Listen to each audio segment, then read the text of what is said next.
Have you ever seen a king cross the entire board just to find a place to die? In the history of chess, there are games that are played, and there are games that are immortalized. In 1999, inside the cold halls of Wijk on Zee, the world witnessed a game that defied logic. White is Garry Kasparov, the Beast of Baku, the world champion. At this moment in history, he is terrifying. He is not just defeating his opponents, he is crushing their souls. Black is Veselin Topalov, the fearless young challenger, a man who calculates like a machine and fears no one. On this day, Topalov did not come to draw. He came to fight. And Kasparov came to hunt. What follows is not just a game, it is a slaughter. Kasparov sacrifices a rook, then another, and he forces the Black King on a suicide march, dragging him from his fortress through a minefield of pieces all the way to the enemy's camp. Many call this Kasparov's Immortal. I call it the greatest execution in the history of our game. Let's enter the mind of the beast.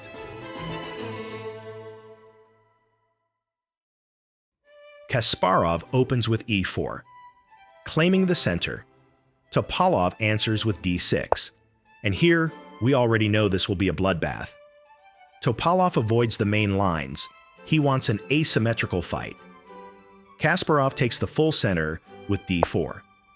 Topalov brings his knight to f6. Kasparov develops his knight to c3, and now Topalov plays g6. We have the Pirc defense. By playing this, Topalov sends a message. I will let you have the space, but I will hide in the shadows and I will strike when you overextend.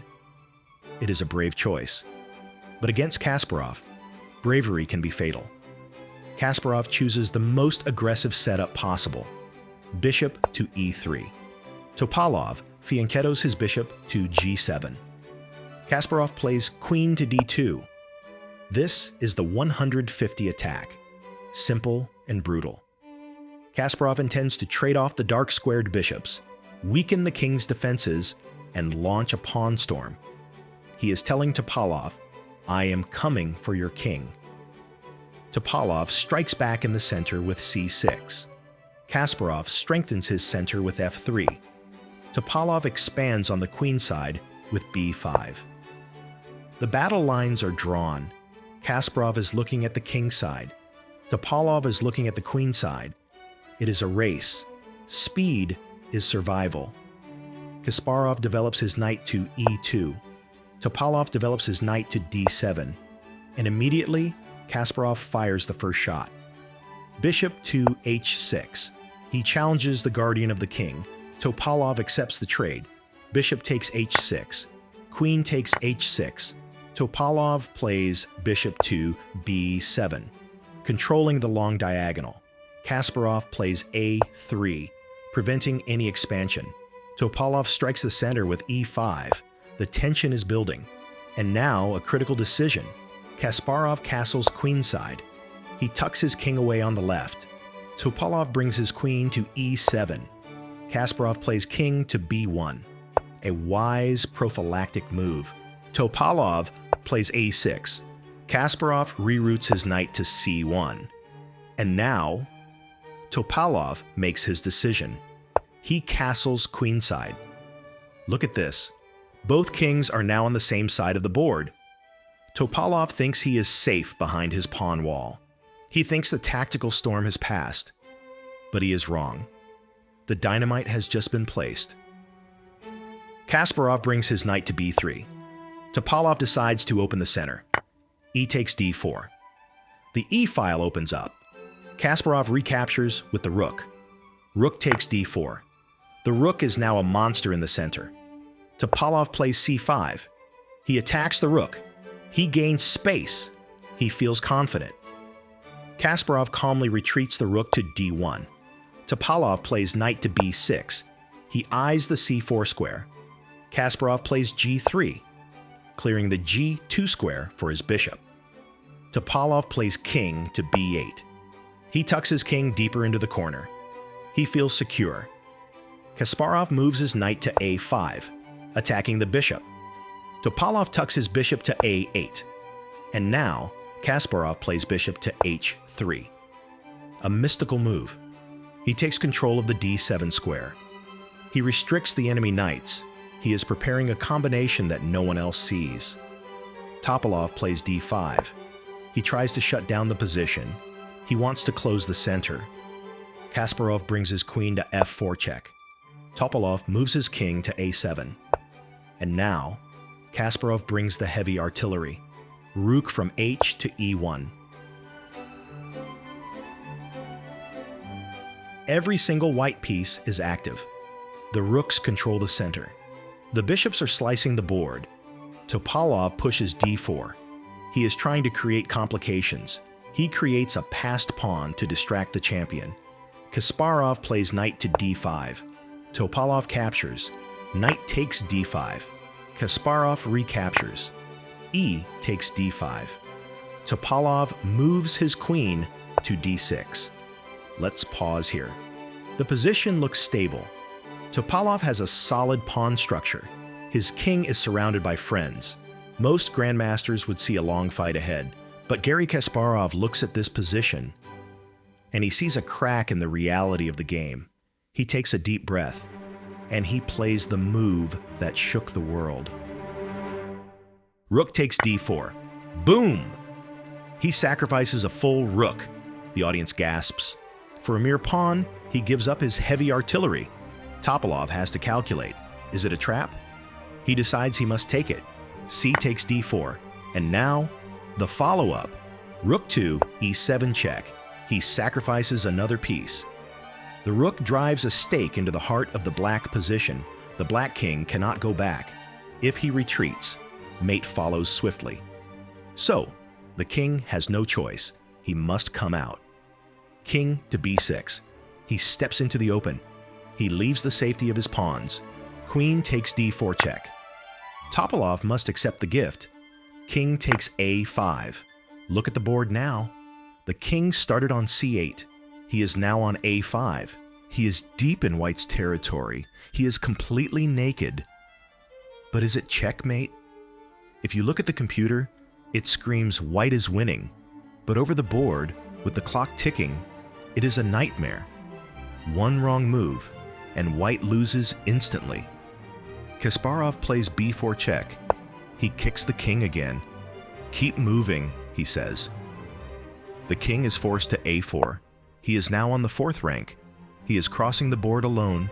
Kasparov plays queen to c3, threatening mate on b3. Topalov finds the only defense. He captures the pawn. Queen takes d5. He clears the d6 square. He is trying to run away. But the net is tightening. Rook to a7. Now threatening mate on a6. Topalov defends with bishop to b7. And here, Kasparov shows no mercy. Rook takes b7. He sacrifices the second rook. At this point, Kasparov has given up almost his entire army. He is playing for one thing only, the king. Topalov plays queen to c4, a brilliant defensive resource. He offers a queen trade. If Kasparov trades queens, the attack is over. But Kasparov ignores the queen. Queen takes f6. He captures the knight. Now he threatens mate on b2 and c3. Topalov is forced to capture the pawn. King takes a3. Look at this image. The black king is eating pawns on the queen side, while his own army watches helplessly from the other side. Kasparov plays queen, takes a6 check. Topalov has only one legal move. King takes b4. The king is now on b4. He has walked from c8 to b8 to a7 to b6 to a5 to a4 to a3 and now to b4. It is a suicide march. c3 check. The king must move again. King takes c3. He is now inside white's pawn structure. Kasparov plays queen to a1 check. Topalov moves king to d2. The king has reached the d2 square. He is standing next to the white king's starting square. The black king has traveled further than any other piece on the board. He has crossed the war zone. He has infiltrated the enemy base. And now, he must die. Kasparov plays queen to b2 check. The black king has nowhere left to run. King to d1. Topalov retreats to the corner, to the very square where the white king started the game. The irony is complete. Kasparov plays bishop to f1, the silent killer. After all the fireworks, after all the sacrifices, it is this quiet, backward bishop move that seals the fate. The threat is unstoppable. Queen to e2 is checkmate. Topalov plays rook to d2, a desperate defense. Kasparov plays rook to d7. He sets up the final blow. Topalov captures the rook. Rook takes d7, and now the final reveal. Bishop takes c4. He captures the queen. Topalov must recapture. B takes c4, but the end has come. Kasparov plays queen takes h8. The rook falls. Black's position collapses. The material deficit is crushing. There is no defense, no escape, no hope. Topalov looks up. He shakes his head. He extends his hand. He resigns. Kasparov saw this 15 moves ago. When he played rook takes d4, he visualized the king walking from the safety of the queen side all the way to the white camp. Modern engines can find these moves in seconds. They see the math. But Garry Kasparov is not a machine. He is a human being. He found this over the board, with the clock ticking, with the pressure of the entire world watching him. This game teaches us a vital lesson. Safety is an illusion. Topalov thought he was safe behind his walls, but Kasparov proved that walls mean nothing against activity. If your opponent gives you a chance to attack, you do not calculate the risk. You calculate the glory. You sacrifice the rook. You sacrifice the queen. You hunt the king until he has nowhere left to run. This was Kasparov's Immortal, a game that will be studied for 1,000 years, a warning to anyone who thinks they can survive against the beast. Analyze your games, play with courage, and never, ever let the enemy king sleep. This is Kingside Chess. See you in the next hunt.